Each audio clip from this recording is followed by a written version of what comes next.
ज़िलाई सिहत खाते कंबर पारां बिल्स कंसल्टेंट फाउंडेशन जे सहकार सां टीबीअ जो आलमी ॾींहुं मल्हायो वियो। उन सिलसिले में DHQ अस्पताल खां CMW स्कूल ताईं आगाही वाक कई वई। वाक जी अॻवानी डिस्ट्रिक्ट टीबी कंट्रोल प्रोग्राम जो coordinator ADSO doctor Syed Habibullah Shah Bukhari करे रहियो हो।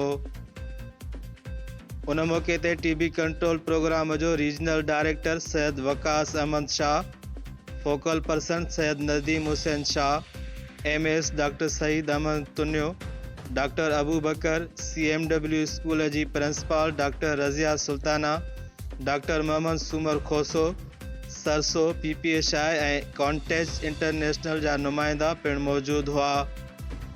वाक खां पोइ CMW स्कूल में हिकु सेमिनार कोठायो वियो जंहिंमें टीबीअ जहिड़े मूज़ी मर्ज़ जे पखिड़िजण ऐं उनखे दरपेश चैलेंजनि ते रोशन ख़्याल ॻाल्हियूं कयूं वयूं ऐं टीबीअ जे ख़ात्मे लाइ ज़िले कंबर शदादकोट जे सेहतमंद मुस्तक़बिल खे यकीनी बणाइण जो अज़म कयो।